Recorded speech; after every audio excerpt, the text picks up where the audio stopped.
Hello আমার ভালোবাসার মানুষগুলো, তোমাদের জন্য নিয়ে আসলাম সেই ইন্টারেস্টিং স্টোরিটা এক্স যখন আমার ইংরেজি ম্যাম। পর্ব 1। শাহিদ, বাবা ওঠ, আর কত ঘুমাবি? কলেজে যাবি না? আজকে তো তোর বললো আচ্ছা ওয়েট কর, আমি আসতেছি। তারপর আমি বললাম আচ্ছা তাড়াতাড়ি আয় দোস্ত। তারপর শিফাতকে ফোন দিলাম, আসতে বললাম। শিফাত, রাফি এবং আমি এই তিনজন হলাম বেস্ট ফ্রেন্ড। ফ্রেন্ড বললে ভুল হবে, আমরা তিনজন ভাইয়ের মতো। আমাদের তিনজনের মধ্যে যদি কারো সমস্যা হয় তাহলে তিনজন মিলেই খুব সহজে সমাধান করি।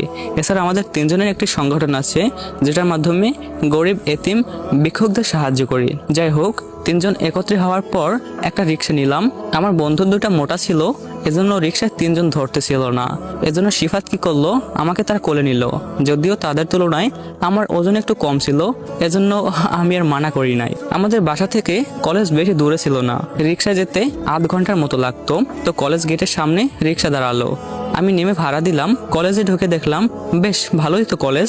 যাকগে, আমরা এখানে লেখাপড়া করতে আসছি, কলেজ দেখতে যেমনই হোক ওটা তো দেখার বিষয় নয়। তারপর তিনজন মিলে ক্লাসে গেলাম, সামনের সিটে বসলাম। আসলে আমার প্রথম বেঞ্চ ছাড়া বসতে ভালোই লাগে না।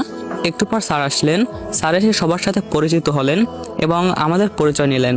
এভাবে প্রতিটা স্যারের সাথে পরিচিত হওয়ার পর ক্লাস থেকে বের হয়ে ক্যান্টিনে গেলাম কিছু খাওয়ার জন্য। অতঃপর তিনজন কলেজ থেকে বাসায় আসলাম। বাসা আসার পর গোসল করে জোহরের নামাজ পড়লাম, নামাজ পড়ে লাঞ্চ করে ঘুমিয়ে গেলাম। সন্ধ্যায় উঠলাম। আমি আসলে একটা ঘুম পাগল। ঘুমানোর সময় আমার পাশ থেকে যদি আমার বউকেও তুলে নিয়ে যান তাহলে আমি টের পাবো না। তাই বলে আপনারা আবার চান্স নিয়েন না, কোনো লাভ হবে না, কারণ আমি এখন পর্যন্ত বিয়েই করি নাই। যাই হোক, একটু ছাদে গেলাম, তারপর নিচে এসে হালকা নাস্তা করে পড়তে বসলাম। রাতে পরিবারের সবাই একসাথে ডিনার করলাম।